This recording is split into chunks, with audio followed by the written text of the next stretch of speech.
Welcome to tonight's meeting of the Environment Planning Committee. I declare the meeting open at 7 p.m.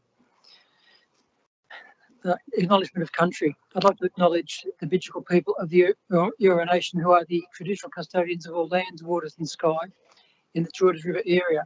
I pay my respects to elders past and present and extend that respect to all Aboriginal and Torres Strait Islander peoples who live, work and meet on these lands. Apologies, there are no apologies tonight.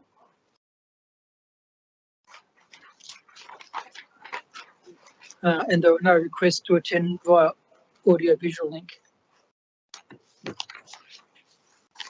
Notice of live streaming of committee meeting. Staff and public are reminded that this meeting is being recorded for minute-taking purposes and is also being broadcast live to the public on Council's website in accordance with Section 5 of Council's Code of Meeting Practice. The recording will be made available on Council's website. Code of Meeting Practice. The order of business is shown in the agenda, which has been made available. Staff and public are reminded that this meeting is open.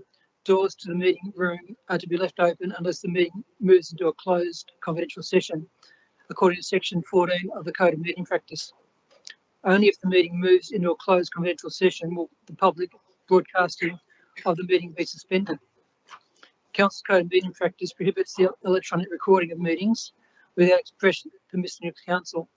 Mobile phones must be turned silent during the meeting. Disclosures of interest. There are a few tonight. I'll start with Councillor Borg, who declared a non-significant non-pecuniary interest in item ENV 00824 outcomes of community consultation and preparation of biodiversity and characters planning proposal for the reason that the parkland area adjacent to her property is proposed to be added to the FSPA area. Councillor Borg will remain in the meeting and take part in consideration and voting on this item. Councillor Ambi Haberhart declared a non-significant non-pecuniary interest in item ENV 00824 outcomes of community consultation and preparation of biodiversity and character planning proposal for the reason that the parkland area adjacent to a property is proposed to be added to the FSPA area. Councillor Ambi Haberhart will remain in the meeting and take part in consideration and voting on this item. Councillor Catras declared a pecuniary interest in item ENV 001324 draft Merriman Reserve Plan and Management and Master Plan for Exhibition for the reason that he has some residents that are clients of his architectural practice that live directly opposite Merriman Reserve. Councillor Catras will not partake in any deliberations on this matter, and he will leave the meeting and not participate and voting on this item. The next disclosure is from Councillor Wang on two items, ENV 00824, which is the outcomes of community consultation, preparation of biodiversity and character planning proposal, and ENV 01024, which is the housekeeping amendments. For the reason that he has property in the area, his primary place of residence and other properties. And finally myself, I'm declaring a non-significant non-pecuniary interest in ENV 00824 outcomes of community consultation and preparation of biodiversity and character planning proposal for the reason that I live in the existing foreshore scenic protection area. And I made a submission to Council under the community consultation process in my capacity as a resident. I will remain in the meeting and take part in consideration and voting on this item. I also made a special disclosure on the same item, 00824 outcomes consultation and preparation of biodiversity and character planning proposal for the reason that my principal place of residence is located in the current foreshore scenic protection area. And I also made a special disclosure on outcomes of public exhibition, housekeeping and planning proposal, ENV 01024 environment and planning for the reason that my principal place of residence is in the LGA, in this case, foreshore area.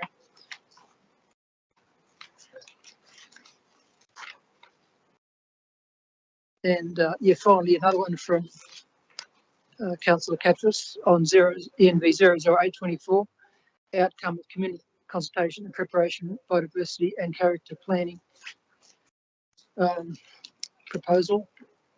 For the reason that his principal place of residence is within the foreshore scenic protection area.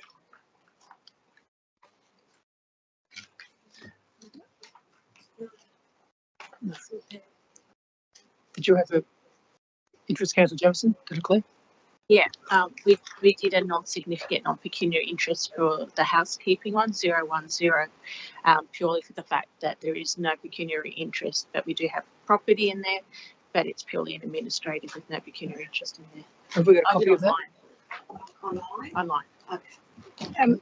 Mr. Chair, I also submitted a non-significant, non-pecuniary interest on the same item, the ENV 010-24 outcomes of public exhibition housekeeping planning proposal, for the reason that I own property in the local government area, but as there's no pecuniary interest relating to those properties in that item, it's just a housekeeping amendment. I've declared a non-significant, non-pecuniary interest, and that's been submitted online as well to the staff. Thanks, Councillor Bull. And we've got records of those disclosures from Councillor Jamieson. Okay, thank you. Do you want to go? Yeah. You go. No, that's all right. Yeah. Councillor Thank Andy you. Abraham. Thank you. Just wanted to make some clarifications with the disclosure. So regarding the item number ENV 010-24, I put a couple of disclosures just before the meeting, so it's not within your minutes. But that's specifically, I put a non-significant, non-pecuniary interest. Very similar reasons as outlined by Councillor Jamieson, that there's no particular pecuniary impact as a result of the administrative matters addressed in that item. And also I did a separate one regarding ENV 008-24, a non-significant, non-pecuniary interest. That can be added to the one that's been provided on the minutes there. I probably should also note the first disclosure, I think the incorrect item, the reason is indicated there. So my property is within the detailed study area. And then secondly, I think the part where my in-laws actually have a property in the FSPA area, and I've received some advice from council officer that there's no impact on their property. Pecuniary impact. Thanks, Councillor. Thank you. Staff noted. Through the chair. Thank you. Councillor Katras. Yes, I'll disclose a non-significant, non-pecuniary interest in ENV 009-24. No, not that one. ENV 010-24, outcomes of the public exhibition housekeeping planning proposal. Thanks, Councillor Katras. Staff noted that. Yes. Thank you. That's all the disclosures. Right. Thank you. It must be a record. So now we move to the public forum.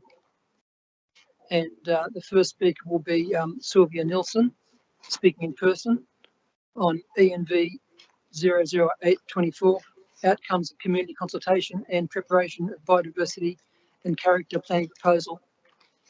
Go ahead, please, Sylvia Nilsson, and you have 3 minutes.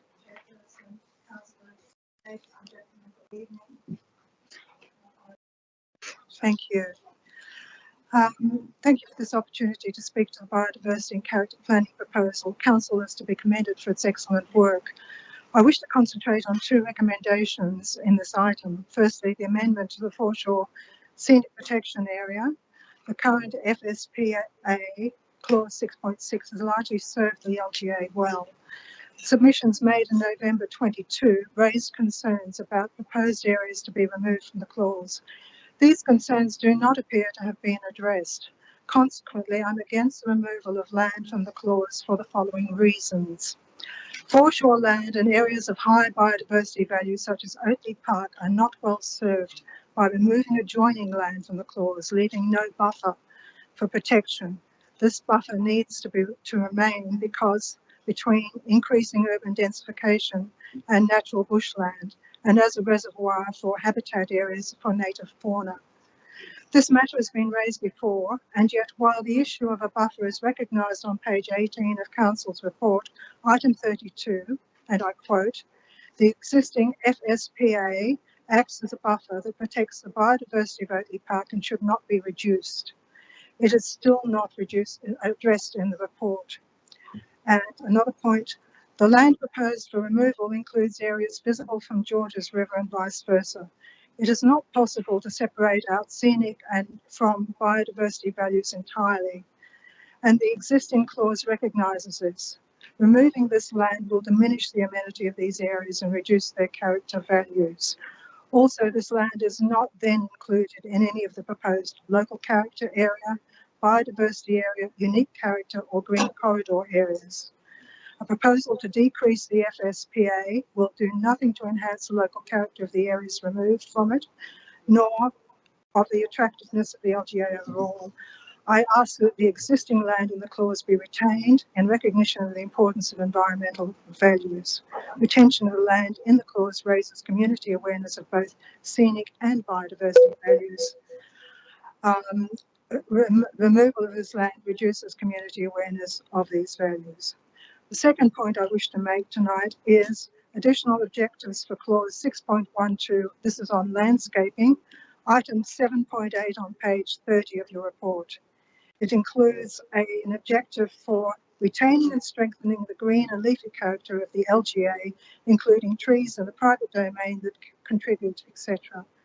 For private land, this can mean including a monoculture of non-Indigenous pine trees, as I've seen in certain localities. This will do nothing to improve biodiversity.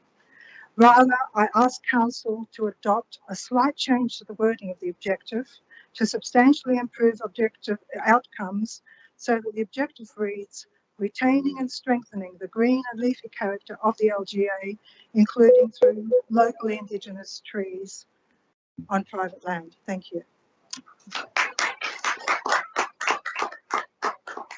Thanks very much. The next speaker is Matthew Allison in person on the same item, ENV 00824, outcomes of community consultation and preparation of biodiversity and character planning proposal. Thanks, Matthew. Thanks. Good evening, councillors and staff and fellow citizens. I'm here to represent the Friends of Oakley, OFF members and Friends of Glenlead. All of our members have been worried sick about the perceived changes to our written in sandstone FSPA that had retained the last vestiges of remnant trees and vegetation and the remnant native fauna that rely on this living corridor on private property for the past 20 plus years. 4 years ago, while I was working for Georges River Council doing bush regeneration in Fulton Park, I remember taking a phone call from the inquiry into the FSPA, and I spoke for the mandatory 3 minutes on what I believed was a poor outcome for our remnant trees and local environment. Being surrounded by bushland, but realising all the problems of urban development that were conspiring to reduce our beautiful bushland to a narrow, degraded, weedy eyesore. And with the proposal of even more urban development, I lamented that the very future for such a bush reserve as Fulton Park was not going to bide very well.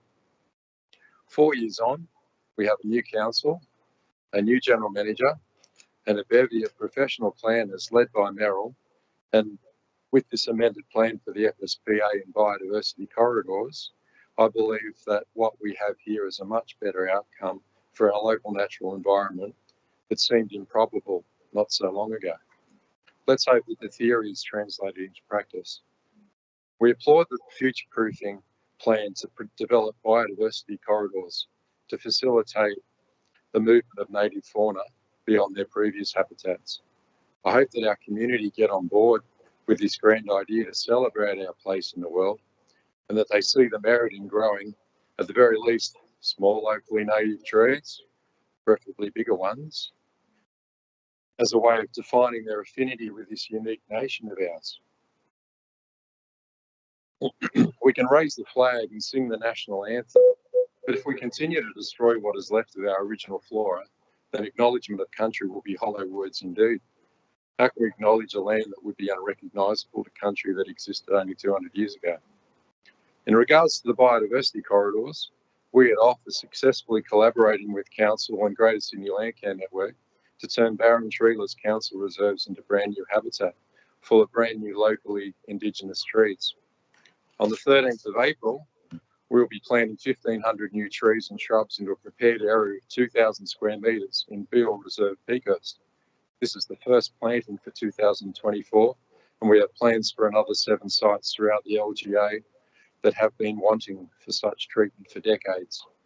We look forward to working with Georges River Council to bring the shared dream of protecting remnant bushland and planting better biodiversity throughout our community in perpetuity. If not now, when?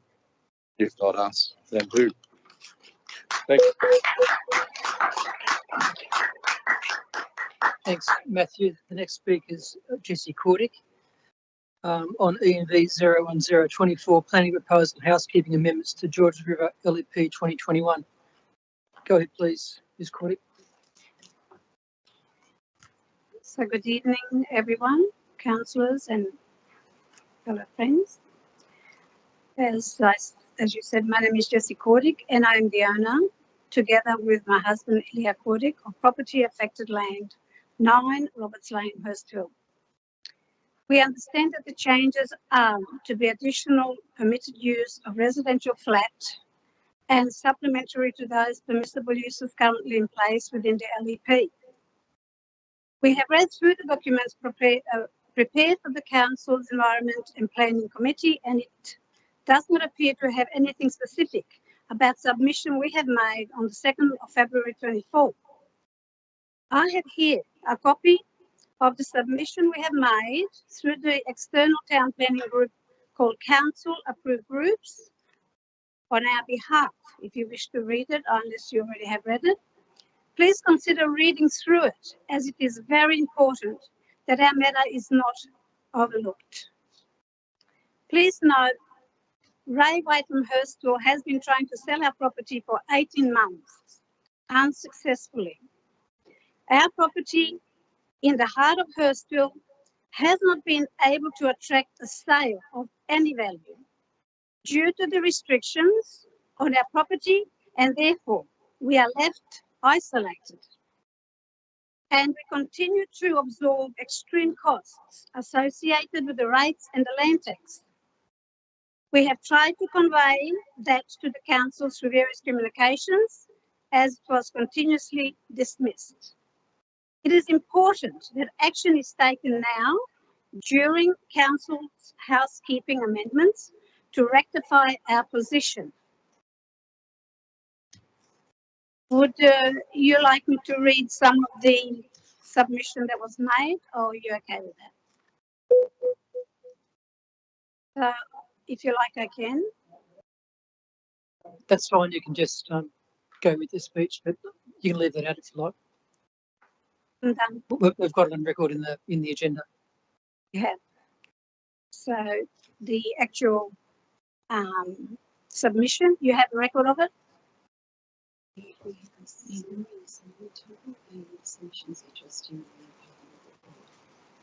Yeah, no, we have those documents. Thank you.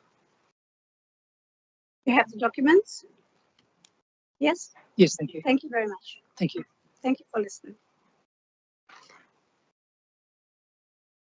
All right, we'll move on to the next item, which is confirmation of minutes of previous meeting, ENV 00724, confirmation of minutes of Environment and Planning Committee meeting held on 12th of February 2024. Can I call for mover and seconder, please? Moved by Councillor Lansbury, seconded by Councillor Jamieson. Thank you. I'll just go around the room if that's okay. Could I get everyone's vote? I'm for. Would you like me to take the Yeah, can we just move around the room and take the votes? Yeah, for the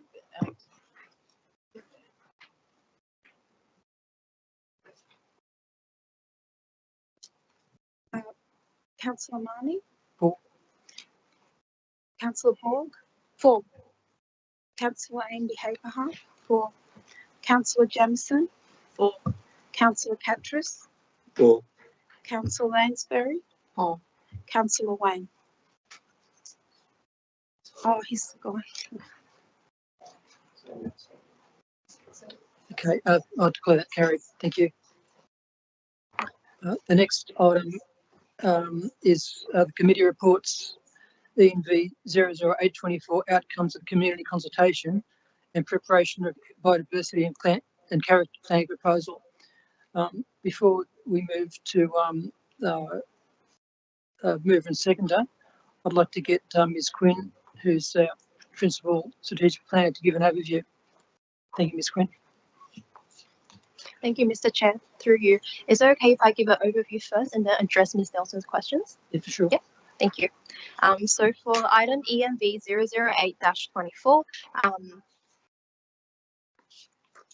the outcomes of community consultation and preparation of the biodiversity and character planning proposal. In 2021, Council commissioned an LGAY biodiversity study and also a foreshore scenic character study. These two studies made recommendations for a number of changes to be made to existing planning controls. The community has requested throughout this process to be involved in implementing the two studies. So in response to that, pre-exhibition consultation was carried out from the 17th of October 2022 until the 31st of March 2023. A total of 325 submissions were received, along with 178 responses to a lot size poll that was held on the Your Say project page. In summary, throughout these submissions, 4 recurring themes were identified, and these are concerns relating to the protection of the natural environment, not increasing density, not reducing lot size, and the protection of existing local character. So further detail on the outcomes of the consultation are provided in attachment 1 to this report. In response to the submissions, a number of amendments are recommended to the exhibited controls, and in summary, this report recommends that a planning proposal, known as the Biodiversity and Character Planning Proposal, be prepared to implement the recommendations of the two studies with the intent of also addressing community concerns. So the components of this planning proposal will include introducing the new biodiversity overlay and planning provision, introducing a new local character overlay and planning provision, amending the existing FSPA planning provision to remove any duplication with the new biodiversity clause, but at the same time retaining elements of landscaping, and to amend the map extent to remove any areas that do not contribute to the scenic character of the river. We will also be retaining existing subdivision and dual occupancy lot size requirements in areas removed from the FSPA, so those will remain unchanged. Increasing subdivision and dual occupancy lot size requirements in areas added to the FSPA or unique character areas, the UCA for short. Reducing the maximum FSR to 0.5 to 1 for dwelling houses and dual occupancies, as well as increasing landscaping requirements by additional 5% in the existing FSPA, the proposed UCA, as well as the proposed FSPA. We will be looking to strengthen the wording of the landscape area planning provision, introduce minimum 20% landscape area requirements for multi-dwelling housing, terraces, and manor houses in response to the state government's housing reforms. And finally, we will be seeking exclusion from the low-rise housing diversity code in the proposed FSPA and UCA for the purpose of turning off compliant development for dual occupancies, multi-dwelling housing, terraces, and manor houses. And if supported, these developments can only be carried out through the development application process. And once prepared, the biodiversity and character planning proposal will be reported to a future council meeting seeking endorsement to forward to the Department of Planning, Housing and Infrastructure for a gateway determination. And I will address Ms. Nielsen's question now. So with the first concern of contention, which is removing land from the FSPA around Oatley Park, for the reason that Oatley Park will have no buffer once that area is removed from the FSPA. We did review the submission and other similar submissions like this, and it was determined that because existing lot sizes will not be changed, as well as the introduction of the biodiversity provision, increasing the landscaping requirement, as well as a green corridor in the DCP, that environmental outcomes within the existing area will actually improve because we are not increasing the development density within that area. And secondly, regarding the concern about the monoculture of vegetation, with regards to the wording of clause 6.12 landscape area to include locally indigenous trees. This is something that we will look at during the drafting of the planning proposal. So we'll take that feedback on board. Thank you. Move the recommendation. I'm moving the recommendation. I'll second that. Thank you. Councillor Good Petrus night, moved. everyone. Councillor Borg seconded. Look, I think that the council's officer has addressed all the issues fairly well, has given us a very clear indication of what's involved here.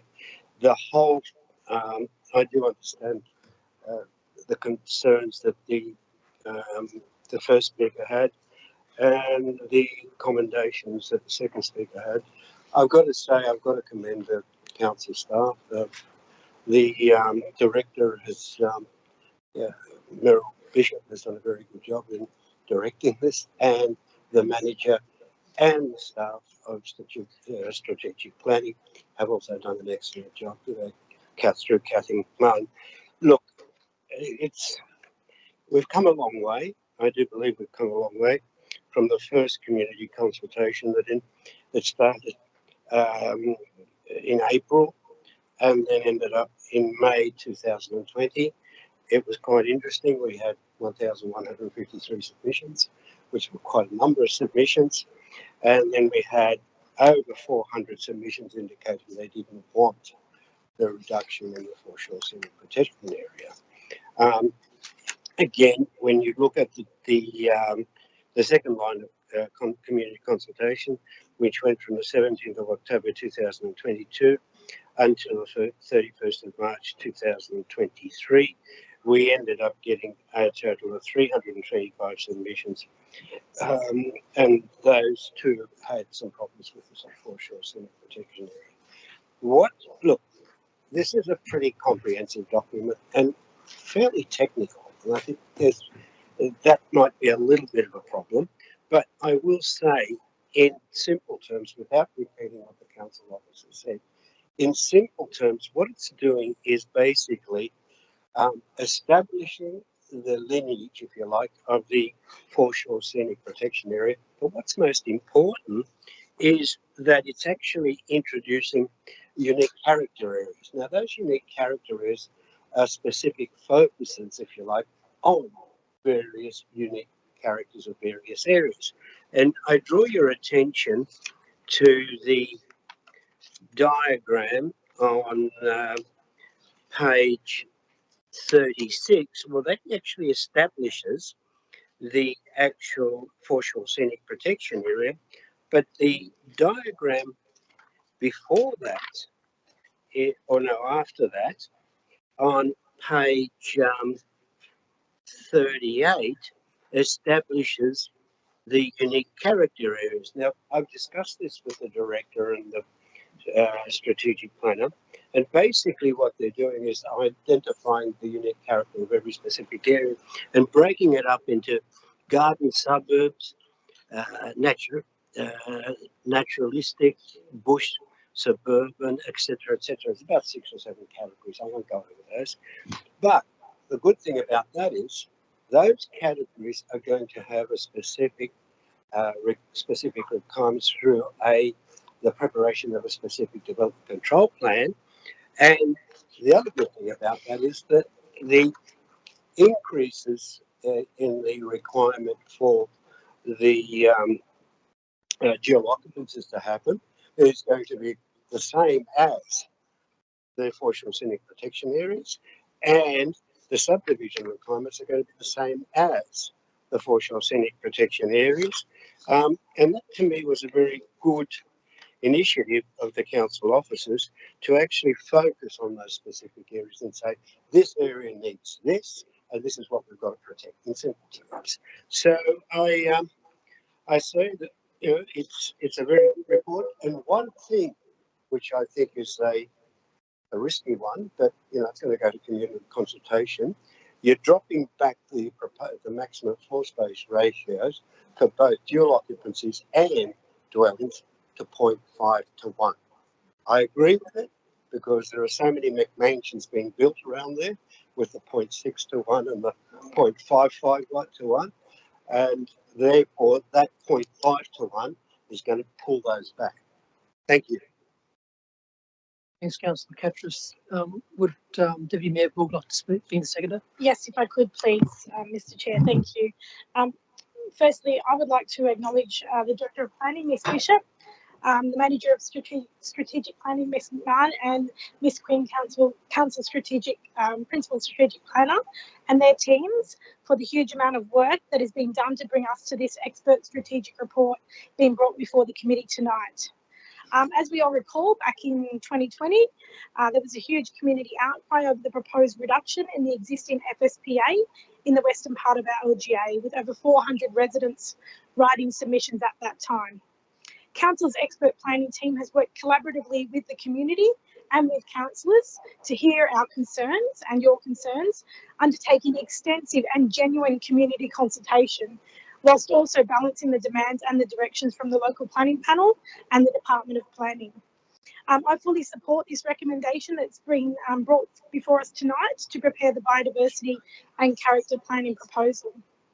When myself and Councillors Marnie and Jamison met with the planning team back in November, we wanted to be satisfied and confident that the area covered by the existing FSPA would have the same or better protections as to what is proposed in the 3 new planning controls, being the new biodiversity control, the new local character control, and the amended FSPA control.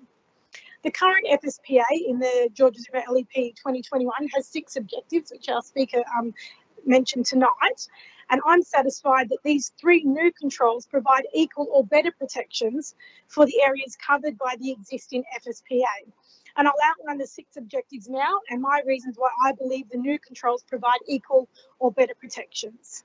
So objectives 1, 2 and 6 of the existing FSPA in Georges River LEP 2021 relate to protect, maintain and improve the scenic amenity of the Georges River foreshore, and protect and maintain and improve significant views of and from the Georges River, and to enhance existing environmental, cultural and built character values of the foreshore. The proposed amended FSPA control focuses on these 3 objectives and is covered in item B3 of tonight's recommendation, which is to amend the existing foreshore scenic protection planning provision and that extent to ensure the role of the FSPA focuses on foreshore scenic character. If we move to objective 3 of the existing FSPA in the current Georges River LEP 2021, it's to protect, maintain and improve the diversity and condition of native vegetation and habitat. And objective 5 is to encourage the recovery of threatened species and their communities, populations and habitats. The proposed new biodiversity controls have objectives to preserve and protect areas of moderate and high terrestrial biodiversity values, and this control outlines objectives for these areas, which is to protect native plants and animals and protecting the ecological processes necessary for their continued existence and encourage the recovery of native plants and animals. However, the biodiversity control, as we know, does not cover the whole area of the existing FSPA. However, this biodiversity and character planning proposal does include equal or better protections for the existing FSP area that objectives 3 and 5 cover by including the following controls. Firstly, increasing the minimum landscape area by 5% in the existing FSPA area as outlined in item B8 in tonight's recommendation. Further, this planning proposal strengthens the landscape area planning provisions for the whole LEP as outlined in B7 of the recommendation, which will benefit the whole LGA by including objectives relating to protect and maintain and improve the diversity and condition of native vegetation and habitats across the local government area, encourage the recovery of threatened species and their communities, populations and habitats across the LGA, and retain and strengthen the green leafy character of the LGA, including trees in the private domain that contribute to local character and visual amenity. In addition, the proposed new green corridors that will apply across the whole LGA will aim to protect existing habitat corridors and to facilitate more opportunities for greening where there is little vegetation now. If we move to objective 4 of the existing FSPA, it is to reinforce and improve the dominance of landscape over built form, hard surfaces and cut and fill. So the proposed controls in the biodiversity and character planning proposal for areas removed from the existing FSPA and the areas proposed to be added to the FSPA and unique character areas satisfy this objective by proposing to retain the existing lot sizes for subdivisions at 700 square metres and dual occupancies at 1,000 square metres. In addition, reducing the maximum permissible FSR for R2 zone land located within these areas means that the overall bulk and size of a building within these areas is reduced. So these two controls, along with the increased landscape controls outlined in B7 and B8 covered earlier, all contribute to satisfying objective 4 to improve the dominance of landscape over built form and hard surfaces in the existing FSPA area. Looking at some of the properties that have recently been built on the foreshore areas, some people may question the success of enforcing objective 4 to improve the dominance of landscape over built form and hard surfaces. And the biodiversity and character planning proposal does have one important control that I haven't mentioned yet, and possibly one of the most important controls. Development in the biodiversity area will prohibit development by complying development certificates, so CDCs. This means that any proposed development in the new biodiversity area will need to be a biodevelopment application assessed by council and not by private certifiers. I appreciate this is very complex information to digest and I understand. To digest and understand. However, hopefully what I've articulated here tonight explains why I will be supporting the recommendation from council officers tonight and why I believe these controls provide equal or better protection to those provided in the current FSPA. Thank you. Thank you for the extra time. Thanks, Deputy Mayor. Any other councillors with questions or comments? Councillor Lansbury. Thanks, Mr. Chair. I would just like to pass on my thanks and congratulations to Director Meryl Bishop and your staff, Kathy McMahon and Anne Quinn and everybody else involved. This has been a very long process to get to this point, and I have to say, when I read the report over the weekend, I was quite delighted that it reflected what I thought the community consultation asked for and what we as councillors asked for. We have come a long way from where we were a couple of years ago, or maybe it was longer than a couple of years ago now. We did lose time during COVID. I remember making a submission to the LPP in relation to this, must have been maybe 21 or 20, one of the two. Anyway, regardless, but I just wanted to add my thanks to you. I think it's a really comprehensive report. There's a lot of detail in there. Your eyes do sort of get a bit glazed over with some of the figures in there, but there's a lot of work that's gone in there. So thank you very much for and for responding to the first speaker tonight. Thank you for doing that. I think it's important that when somebody comes to council that they're heard and their concerns are addressed. So I appreciate that as well. Thank you. Thanks, Councillor Lansbury. Any other questions or comments from councillors? Councillor Jamieson. Yeah, I totally agree with Councillor Lansbury. I just say this is really a historic moment, I think, for somebody from what we've seen as a community, as we act as a community, to see this happen and to see such consultation working together over the many years and the confusion and everything. I just can't say, like, I'm just ecstatic actually. So thank you very much for that. Thanks, Councillor Jamieson. Any other councillors with questions or comments? Right, I've just got something to say here. I'd like to acknowledge well, the comments of Mr. Ellison in favour of it, and also the councillors speaking in favour of it. We gave excellent summaries of what's happening with the biodiversity and foreshore studies. The existing FSPA was created in 2012 with much foresight to safeguard natural areas and native flora and fauna, many species of which are classified as either endangered or threatened in the Pecos ward, as well as the aesthetics of the suburbs and the health of the George River. In 2021, the FSPA was extended to cover parts of the former Cogra LGA, which is a good move. Residents, both individually and throughout the flora and fauna, and Friends of Oakley have strongly advocated that these controls should remain, and this has been proven 200 submissions received by council in 2020 and also last year, where residents were given a generous 24 weeks to provide their opinions.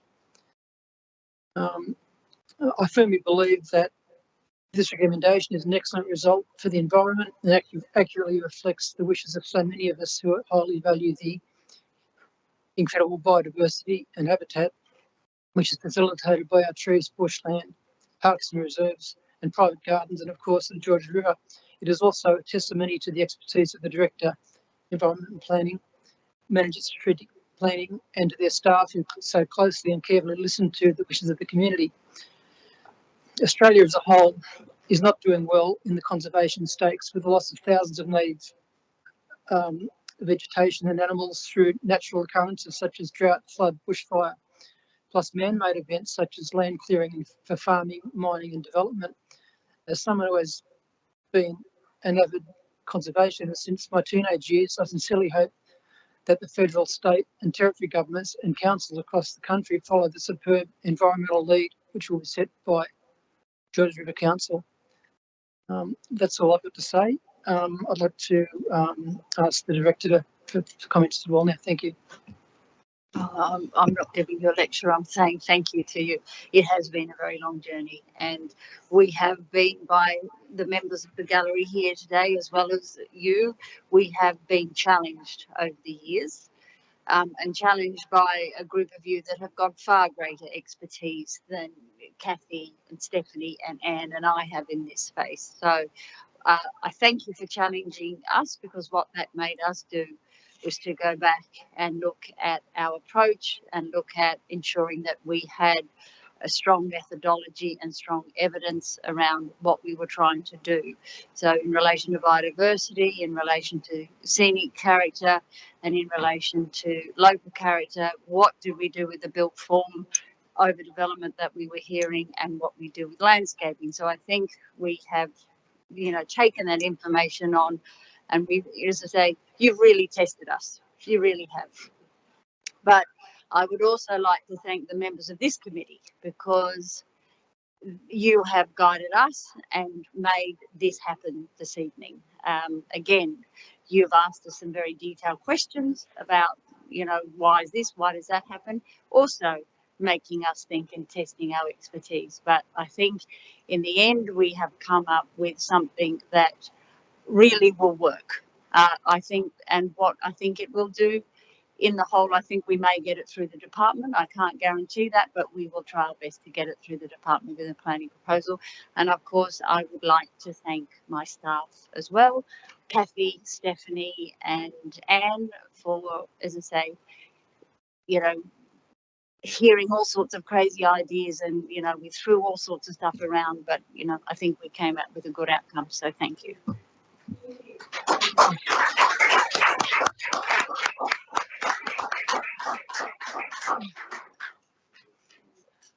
All right, thanks everybody. We'll move to a vote on this item. I'll be, if we can just go around the room, please. Councillor Marnie. For. The Mayor, Councillor Elmi. For. Deputy Mayor, Councillor Borg. For. Councillor Amby Hapeha. For. Councillor Jamieson. For. Councillor Catras. For. Councillor Lansbury. For. Councillor Wang. For. I declare that motion carried as unanimous.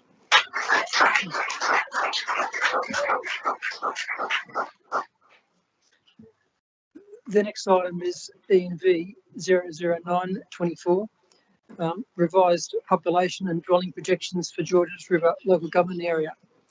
And before we move and second, I'd like to ask our strategic planner, Michelle Fawcett, to give an overview, please. Thank you, Mr. Chair. In August 2022, Council undertook an update of the Evernote space for the local housing strategy, which was first completed in 2019, to update the population projections for the LGA up to 2036, having regard to the effects of COVID-19 pandemic. In September 2023, we also completed a comprehensive update of population forecasting and dwellings extending to 2046. The population of the Georges River LGA is forecast to reach 184,426 by 2046, and forecast to be an extra 71 and also to have 71,340 dwellings in Georges River, which is an increase of 12,943 dwellings between 2021 and 2046. The evidence base indicates that the infill development, which is 4,696 dwellings, this does not include major sites. At the recent rates of development, which is approximately 500 dwellings per annum, this will represent about 9 years of supply. In 2021-22, just 10 property sales and 200 rental listings were affordable to our key workers living in the LGA. Similarly, there were very few property sales or rental listings that could be considered affordable for very low or low incomes. The evidence base for the local housing strategy highlights a number of challenges that we'll need to address in future planning policies and strategies, and these consist of supporting ageing in place, encouraging housing choice, the need for age diversification, addressing housing affordability, and to continue and to encourage development along transport corridors. Thank you. Thanks, Ms. Fawcett. Can I call for a mover and seconder, please? I'll move it. Councillor Catras moved. And a seconder? I'll second. Councillor Lansbury. Okay, is there any discussion or questions? I was just Councillor going to Catras. make a quick comment. I did find the statistics extremely interesting, especially they were extrapolated and what they meant for us. But I do want to draw one outstanding matter, which I think is very important, and that's in paragraph 34. And paragraph 34 says that there is a mismatch in the demand and supply of dwellings in Georges River, with 50.1% of households being small. So we've got 50.1% of the existing households here in our local government area that require small housing, and there's only, I presume I'm reading this right, and there's only 35.5% of dwellings that can be classified as small dwellings.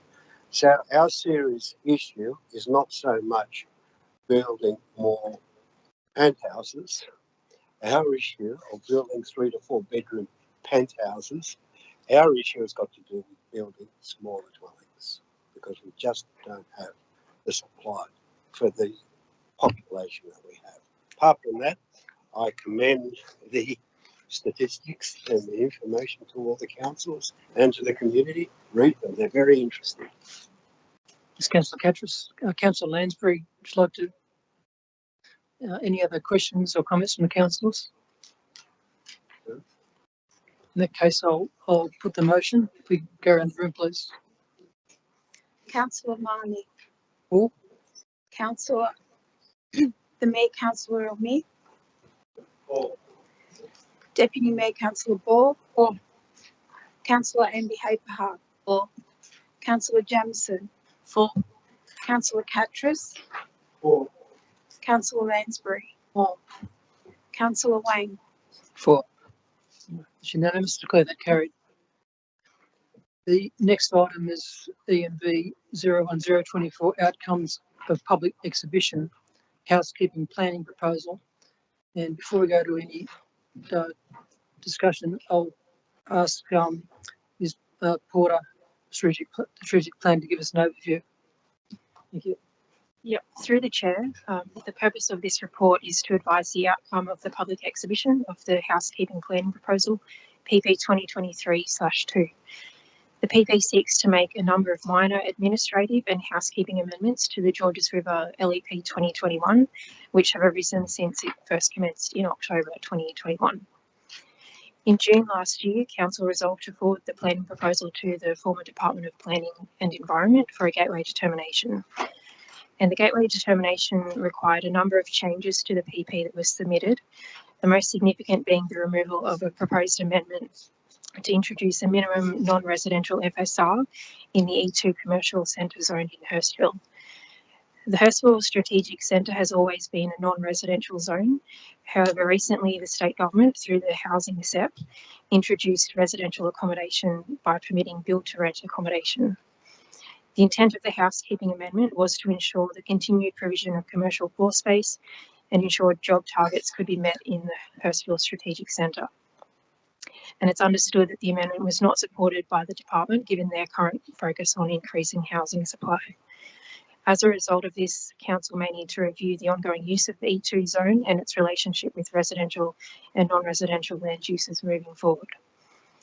2 additional amendments to the land reservation acquisition map were also conditioned by the gateway determination, and these were sites that were acquired by council following the initial preparation of the PP and reporting it to the local planning panel and council, and so it's therefore proposed that they be removed from this map.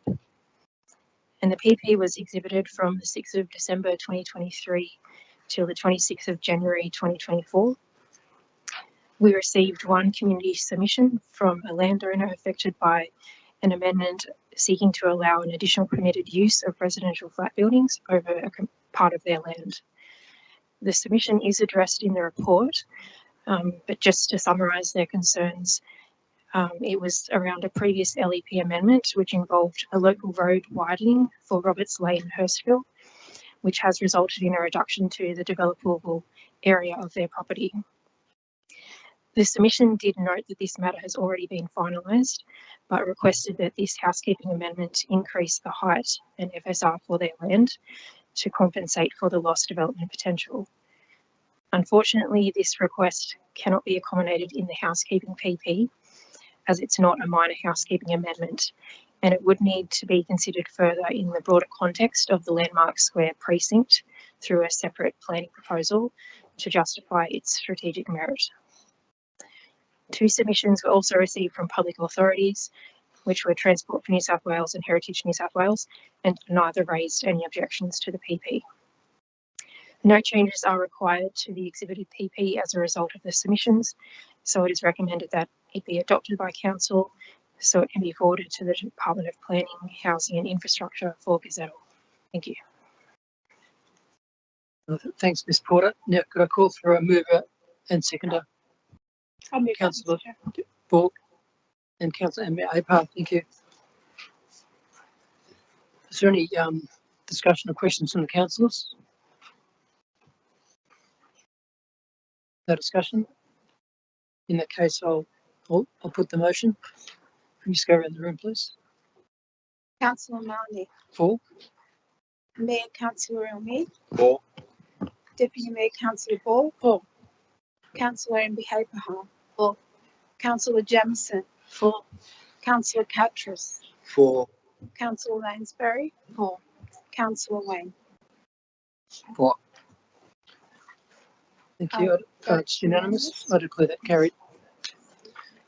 The next item is ENV 01124, review of council policies, environment, health and regulatory services.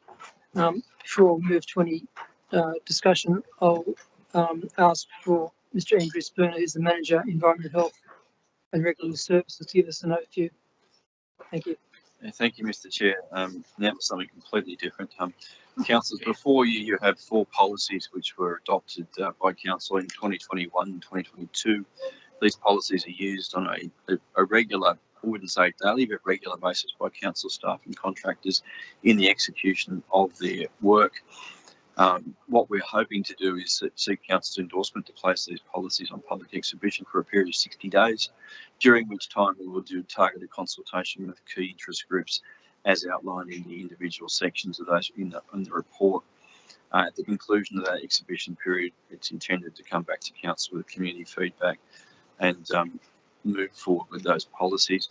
I can go through individually quickly and just give you a bit of an outline on each of those particular policies, just so you're aware of what they are and what they do and why we still need them. And I think the review that's been undertaken indicated that we do need them. They are still relevant and they are still needed to be used. So we'd like to move those forward. So the first one is the management of feral and infant companion animals policy. That policy is exclusively used by Council's contracted vet and often other vets within the LGA. It allows Council to bypass the mandatory holding periods for animals which cannot be rehomed through, if the cat is actual, dog is feral, then we wouldn't want to rehome those. So it gives the the vets the ability to euthanize that animal prior to the regulated holding period. Likewise for infant companion animals, and that is, cats or dogs less than 8 weeks of age, where those animals cannot fend for themselves or require significant care, and we cannot find a rehoming organisation that can assist those animals to keep them alive. It's in the animals' and the community's best interest for those animals not to be retained. So it gives the vet the ability to euthanize those animals and bypass that holding period that's contained under the Companion Animals Act. This policy has been in place for some time. It hasn't been used a great deal, but it is useful in the event that it is required to be used. The Georges River smoke-free policy for outdoor areas. This is a policy that was developed in this current council. Councillor Lansbury was fundamental in having this policy developed. This policy outlines a process by which council can declare areas to be designated smoke-free environment areas. We have 3 of those: Hurstville Memorial Square, Hurstville Plaza and Cogra Town Square. It also outlines the criteria should council wish to declare other areas. It also outlines the difference between the Smoke-Free Environment Act, which is administered by New South Wales Health and has mandatory requirements for non-smoking in certain locations, and the requirements where council can declare its own areas to be smoke-free. Yes, that's that one. The Georges River enforcement policy is a policy that is used quite regularly by compliance staff to ensure that any investigation that's conducted into an offence or an alleged breach is done so in a fair, equitable, transparent manner. It outlines broad guiding principles that staff must use in relation to making decisions about enforcement actions. It also provides examples of the types of activities or types of action that council may take, all from starting out from warnings or warning letters or verbal warnings to all the way through to prosecution in the Land Environment Court, and gives examples as to where each of those individual actions may be appropriate to be used. It also provides the community with an understanding of what council actually does do from an enforcement point of view. Like I said, that one does get used quite a bit in the day-to-day operation of staff in making those decisions. The last one is the keeping of animals policy, and probably the most contentious one of the lot. When that policy was first adopted in 2020, we had 128 submissions from all over the country about that. When this policy was last adopted by council, there were only 14 submissions. So I think as time goes on, we're getting less and less feedback on these policies, and perhaps we're getting it better each time. But the Local Government Act gives council the ability to regulate the keeping of animals on private property. Council can control the type of animal, the number of animal, and the conditions by which those animals can be kept on private property where it's been verified that they have caused an amenity nuisance or issue to adjoining properties. And I guess that's one of the key things that wasn't really well articulated initially when this went out. People thought that where we said you can only have 4 cats, it meant that was a blanket ban. It's not a blanket ban. It is a control that can be used along with a whole range of other controls in the policy if we have a verified complaint and we do need to take action to regulate that to reduce the impact from the adjoining neighbours. So it's not a blanket. I think over time we've managed to convince the community that's the case, and that's how the policy reads. And we're looking to go back out and seek further comment from the community about how we got it right. And it talks in the report, actually, we are still, the number of complaints we're getting is actually increasing. And there's some numbers up there in the little table under paragraph 56 where it talks about in 2020 we had 19 complaints about keeping of animals. In 2023 we had 49. So I think it's an ongoing emerging issue, and therefore that policy is very relevant to the work that we do on a daily basis. So council, I put the recommendation to you that we place those policies on exhibition for 60 days and come back with the outcomes of those for a further meeting. Thank you. Thanks, Mr. Spooner. Could I get a move for that report, please? I've got a couple of questions through the chair. Are you moving it, Councillor Katras? Yeah, I'll second it. Oh, sorry, Councillor Lansbury. Oh, Councillor. Katras. Yeah, sorry. I've just got some questions. So, through the chair, it'll come up every now and again, and that's my problem with the number of dogs that people can keep. You can keep 4 cats. I know it's not a maximum or a minimum. I've still got you said. You can keep 4 ferrets. You can keep four cats. You can keep 4. What's the other one? Ferrets, cats, guinea pigs. 4. They're about that big, I presume, or even that big. But you can keep any number of dogs. Why is it that we can keep any number of dogs, and we little things about that big, we can only keep 4? Yeah, it's the question. Sorry, Councillor. Look, we did try to put controls in 2019, and we had a range of controls for dogs, whether it was ill-conceived, but it talked about dog size. So the bigger the dog, the less number you could have. The smaller the dog, the more you could have. But that wasn't really well liked by the community. We had a lot of negative feedback from that. So we, in our wisdom, decided to take that out. Look, it's a matter for the council. I mean, we can put a number in, but we haven't really had a problem in relation to. Was it? Well, your memory is better than mine. That's why you're the director, I think, Meryl. Look, we can put something in, but I think if we go to exhibition and the community can speak for what they think is appropriate for that. We'll wait till go on exhibition. But have you had any number of complaints with someone that's keeping more than 2 dogs in the backyard, barking dogs, etc.? That's a good question, and I did try to find an answer to that today, but unfortunately our data is not that easily transparent at initial stages, and I need to dig further. But I can tell you that we get, on average, 1 barking dog complaint per week. Per week. Okay. So I would suggest that that's not a major issue. And in the last 12 months, we've had 2 occurrences where we've had complaints by more than 1 person about the same dog. Yeah. Well, just another thing I'd like to sort of suggest, and I don't expect it to be done and moved here. The bees, keeping the bees. I have this thing about having gone to a workshop, stingless bees, and I really want to promote and encourage the community to actually have hives with stingless bees, not those ugly little things where you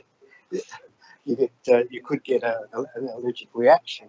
The stingless bees. So maybe you could think about doing something. I'm not saying do it now. Maybe look into it so we can encourage more people to actually get stingless bees rather than those little horrors that do things to you. And I think that's about all. Oh yes, last question.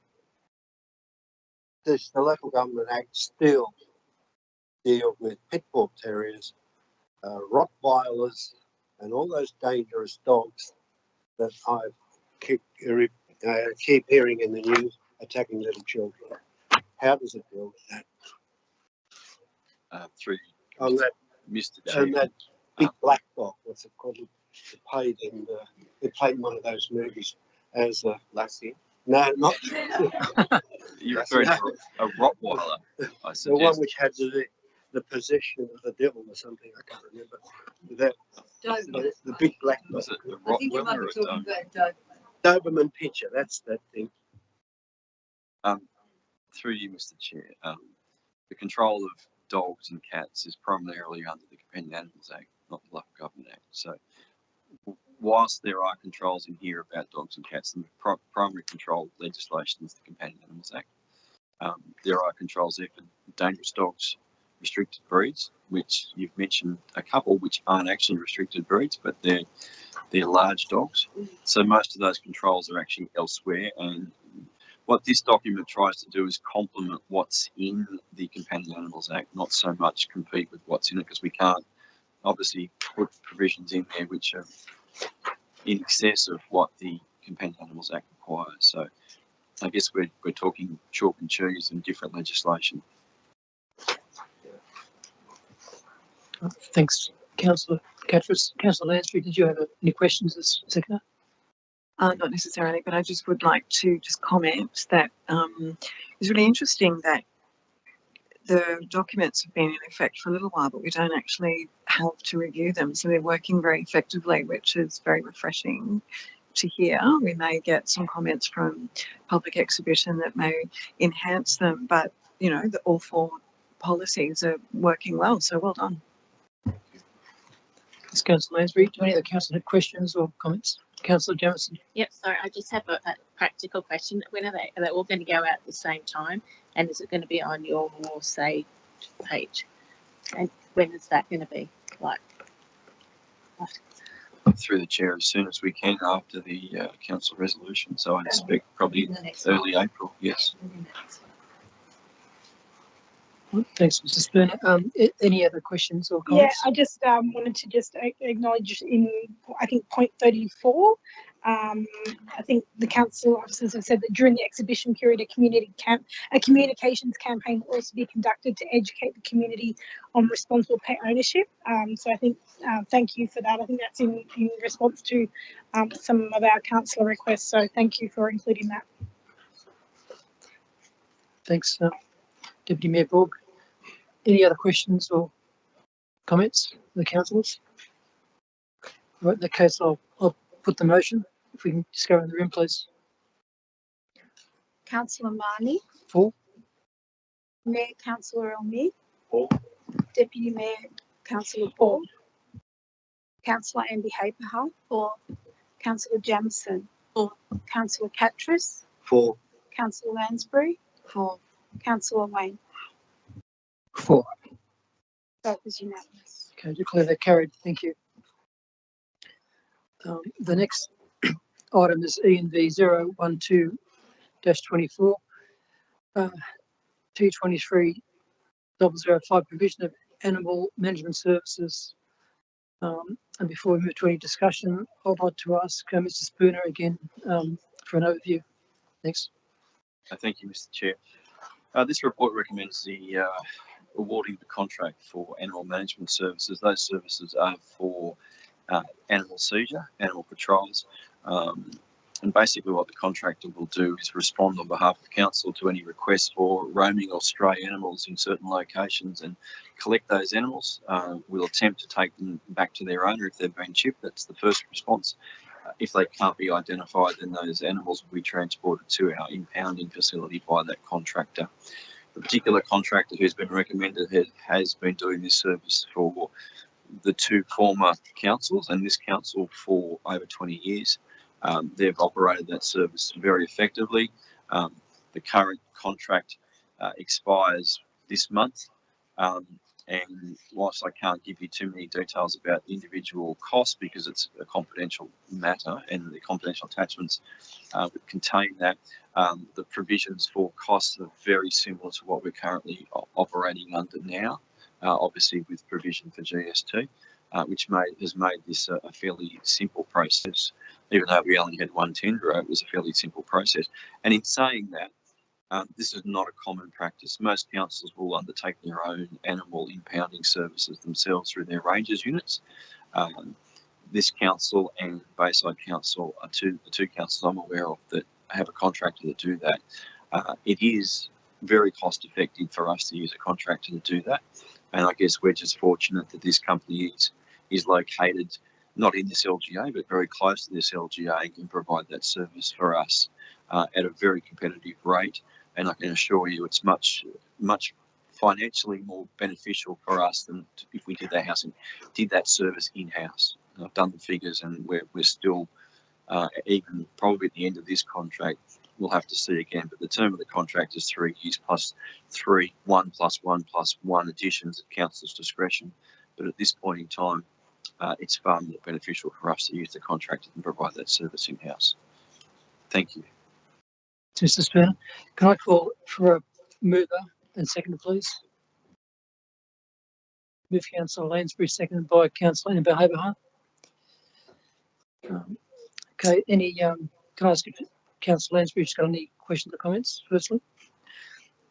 I just would like to speak from personal experience with St George Animal Rescue a few months ago. One weekday, I snuck out to go for a walk at lunchtime, and a dog followed me from the corner of Park Road down to Charles Pirie. So I called Andrew Spooner, and it was ended up being a good outcome. The contractor came and collected the dog, and it ended up being taken, I think, to Strathfield and was microchipped and returned to its owner. So I can vouch for it. It actually worked, and yeah, I was very pleased that I did actually get their phone number in case that happened again. But yeah, this particular organisation did operate very promptly, and the dog was returned to its owner, I think, within a day. So it was good.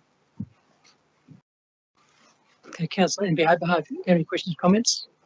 Any other councillors like to speak? Okay, in that case, I'll put the motion. If we can go in the room, please. Councillor Marnie, For. Mayor Councillor Omid, For. Deputy Mayor Councillor Ball, For. Councillor Amby Haperham, For. Councillor Jamieson, For. Councillor Catrus, For. Councillor Lansbury, For. Councillor Wayne. For. Voting unanimous. Thank you. I declare that carried. The next item is ENV 01324, Draft Merriman Reserve Plan of Management and Master Plan for Exhibition.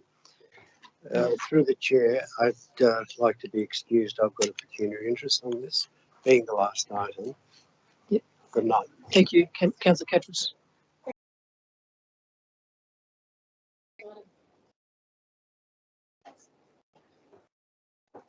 Okay, before we move to any discussion, could I call, I'd like to ask Coordinator Strategic Planning, Ms. Lum, to give us an overview, please. Thank you, Mr. Chair. Through you. First of all, I'd like to acknowledge our consultants who have been patiently waiting online, and thanks for joining us tonight. We've got Felicity Radcliffe, Associate Director from Group GSA. We've also got John Arnold, Director of Arnold Planning. So thank you, Felicity and John, for waiting around and joining us for tonight.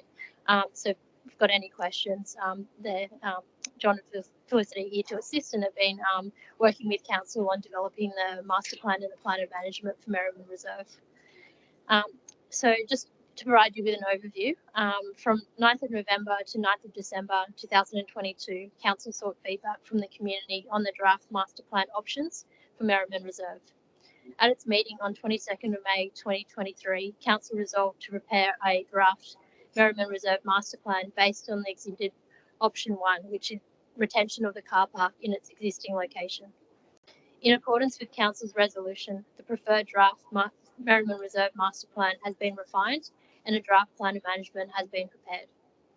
The draft master plan includes retaining the existing bowling greens, upgrading the car park, creating pedestrian paths within and to the reserves from surrounding streets, undertaking foreshore restoration works, and increasing green open space. The heritage listed building is currently occupied by a restaurant and function centre. The draft plan of management proposes to continue to permit kiosks, cafes and restaurants in the location of the building, and these are all subject to a lease agreement outside the scope of the plan of management. The draft plan of management categorises the following areas: park, comprising the disused bowling green, which is to be converted into a park area, the existing car parks, and the landscape curtilage of the existing bowling greens. The area to be categorised as general community use comprises the existing bowling greens to the west and heritage building currently occupied by the restaurant and function centre. The plan of management categorises the natural area foreshore, comprising the Crown Reserve land adjacent to the foreshore. This report seeks Council endorsement to publicly exhibit the draft plan of management and master plan and to hold a public hearing in accordance with Section 40A of the Local Government Act 1993 for the changes to the land categorisation. Thank you, Mr. Chair. Thank you, Mr. Lum. Can I call for a mover and seconder, please? Councillor Lansbury and Councillor Ball. Thank you. Councillor Lansbury, have any questions or comments? I'll just make a couple of comments, Mr. Chair. Just once again, it's really pleasing to see that the recommendation is for what the community consultation reflected, and I think what I was going to say Middle Ward councillors, sorry, Blakehurst Ward councillors were advocating for option 1, which was the least expensive I think some of the feedback that I saw from the community was that some of the changes that could have been in the other option would have been quite expensive and unnecessary in their view, which was the same with me. I think it just, the location needs some enhancements, but it certainly didn't need any major rearranging. I personally couldn't justify the expense that would be involved to relocate the car park and all the rest of it. I think the bowling greens are very well loved and part of that part of the world, and I think that this option one is the best option, so I'm pleased that we're going with that one again. I think if the consultants are still online, you guys got it right. Thank you. Thanks, Councillor Lansbury. Deputy Mayor Borg, do you have any questions or comments? Any other councillors with any questions or comments? In that case, I'll put the motion. Just go around the room, please. Councillor Marnie, For. Mayor Councillor Omi, For. Deputy Mayor Councillor Ball, For. Councillor Amby Haperha, For. Councillor Jamieson, For. Councillor Catrus, oh sorry, he's gone. Councillor Lansbury, For. Councillor Wayne. For. Oh, sorry, it was unanimous. Okay, I'll declare that carried. Thank you. The next item is ENV 01424, review of the affordable housing policy. And before we move to any discussion, I'd like to ask Catherine McMahon, our Manager of Strategic Planning, to give us an overview, please. Through you, Mr. Chair. Council adopted its affordable housing policy back in May 2021. It's due for review by May this year. The policy does require amendments. There's been some consolidation of state environmental planning policies, and also the Council's affordable housing contribution scheme is about 9 months behind schedule, and that has resulted in a delay in meeting the affordable housing targets in the policy. The policy, as I said, does contain targets. It also details Council's commitment to affordable housing. There is a need to retain the policy with amendments. The amendments, as I said, relate to the update of legislation. The Affordable Rental Housing SEP and the SEP 70 were amalgamated into the Housing SEP back in 2021. And with respect to the housing targets, over a 20-year period, we were looking at affordable housing units of about 72, in line with what the Greater Sydney Commission came out in the Sydney Metropolitan Plan a few years ago. Now, with the delay, an affordable housing contribution scheme requires the support from the Department of Planning. So when Council resolved to prepare the Affordable Housing Contribution Scheme back in November 2022, we had a few meetings with the department, and a formal letter as a result of those meetings went off in March 2023.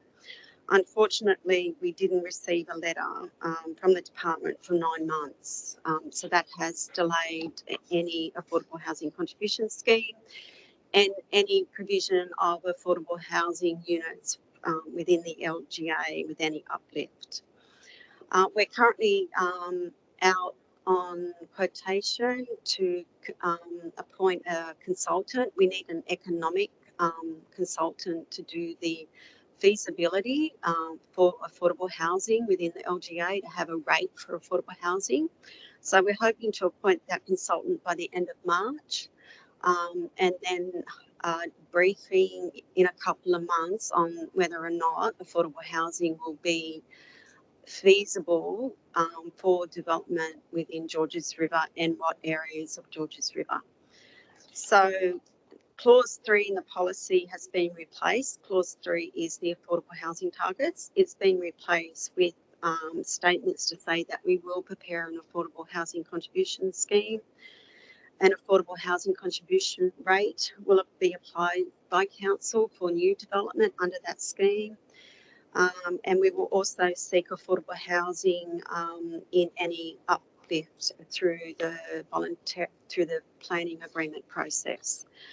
I put a review date of 2027. By that time, we will have an affordable housing contribution scheme for the LGA. We will have affordable contribution rates applying to development, so I'll be in a better position to actually have targets that we can meet. So I recommend that we that council put the draft policy on exhibition, and it will go out to affordable housing providers as part of the consultation process. Thank you, Mr. Chair. Thanks, Ms. McMahon. Could I call for a mover and seconder for that item, please? Councillor Jamieson. Deputy Mayor Borg, thank you. Are there any questions or discussion, Councillor Jamieson? I just have a question. Sorry, I don't know if you covered it then or not. I don't think you did, but originally you said the department weren't supportive of having an affordable housing scheme across the whole LGA, and they wanted us to look at precincts. Has that changed? Is that what you're saying now, that we possibly may be able to have an affordable housing scheme across the whole LGA? Has the department sort of changed that feedback? Sorry if you did cover that off. If you could just clarify, please. Through you, Mr. Chair. Yes, the department's position has changed, and that's why it took the 9 months. It came Waverley Council actually just got a planning proposal supported by the state government last year for a housing affordable rate for any DA that seeks residential flat buildings, manor houses, terrace houses. That council can apply, will be able to apply affordable housing rate on that development. Because the department wanted, yes, we were seeking precincts, but the department has said that they will support an affordable housing contribution scheme that is similar to Waverley's one, and that's what we are now. We've gone out for quotation to see whether or not that is viable for the LGA in the current market. Where it is viable, because we've listed the 12 precincts that the state government has labelled as station and local centre precincts for investigation. We're also, if we get a planning proposal, we're also seeking to be able to put a rate on planning proposals as well. So, the government has changed its stance, and that's why it's taken so long. But now we have a clear direction. They've indicated what the economic feasibility needs to cover, and we've also been in touch with Waverley Council about how they're proceeding. So, yes, we are on track now. Yeah. Thanks, Ms. McMahon. Is there any further questions or comments from the councillors? In that case, I'll put the motion. You can go in the room again, please. Councillor Marnie. For. Mayor Councillor Almeida. For. Deputy Mayor Councillor Borg. For. Councillor Amby Haberhart. For. Councillor Jamieson. For. Councillor Lansbury. For. Councillor Wayne. For. Voted as unanimous. Thank you. I declare that motion carried. And there being no other business on the agenda, I declare this meeting closed at 8:22 p.m. Thanks, everybody.